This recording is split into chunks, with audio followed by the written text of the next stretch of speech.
I got to tip my hat to Columbia. They never stopped fighting. And, you know, I was really, really proud of Nick DeStasio. It was probably the most I've ever had to stretch him out. And he was competing his tail off. He gave us a chance to win that game. Extremely proud of him and his effort. Eric Mock, same thing. Another good outing from a young guy. But you know what? We need to look at ourselves in the mirror really hard from an offensive standpoint. We have too many returning players, you know, and coaching staff as well. I mean, this is not all on the players. It's on the head coach, and we're not playing at the level offensively that we should be. And so we need to get back at it and keep working. But we need to be a heck of a lot more competitive than we were this entire weekend. How do you think you do that? Get the confidence back in the hitters and start putting a war runs? Well, part of it is they've got to, you know, make that choice as well. I mean, we got to keep talking to them. We got to keep staying with it. And but you know, one thing I think is important is anytime that you are struggling or you're failing, you know, you can, like, it's one thing to stay positive, but if you're not addressing the need, if you're not addressing the problem, then it's really no good, you know. So it's almost like a fake reality is what you're creating. So, you know, what we need to do is we need to stay positive that we can fix it because it's there. But until we're all as a group, you know, as an offensive unit and coach, you know, until we're ready to really, you know, bow down to what we need to do to make the adjustments, it's not going to change. Jordan said Ty Weist, or whatever her pronounced last name was, throwing a lot of fastballs. Like, yeah, he threw 71 of 81 pitches before he got taken out. So he threw more than 81 pitches, but the inning before, I had one of our guys counted up. He threw 71 of 81 fastballs, and we didn't do anything with them.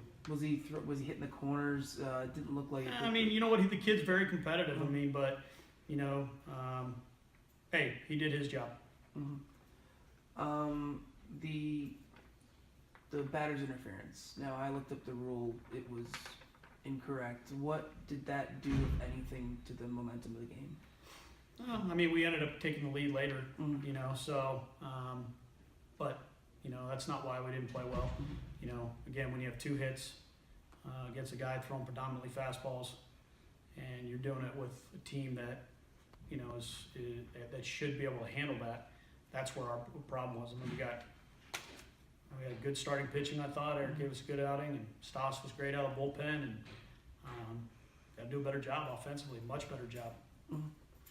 Did you even think about pulling DeStasio in the nine? Yeah, I did, and you know, I went to him and said, well, "How do you feel?" And I said, "I want to finish this." I just felt like he was the best option there, and you know, I said to him in front of the team after the game that, you know, it's probably unfair of me for putting you in that position for that long, but you know, he competed his tail off, and I'm really proud of him. You know, if we could get that kind of, you know, willing, you know, if you can get that kind of sacrifice, willing to kind of push through your limits for your teammates, if we get that throughout our team, then we're gonna be all right.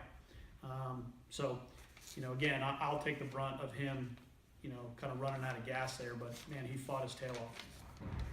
And Eric pitched pretty well. I mean, I guess until the last inning, but I mean, what did you say about him? And yeah, I mean, I'm excited. I mean, look, you know, two quality starts in a week. Mm-hmm.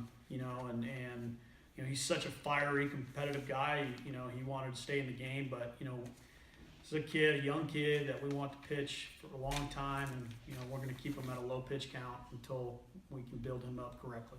So you probably wasn't going much more than 60, even if you didn't run into trouble. Yeah, I mean, I might have stretched him out about 5 pitches more than I would have probably liked, but I mean, he was throwing the ball good, Mm-hmm. he felt good, and so that's why we stayed with him. But yeah, he was definitely coming out.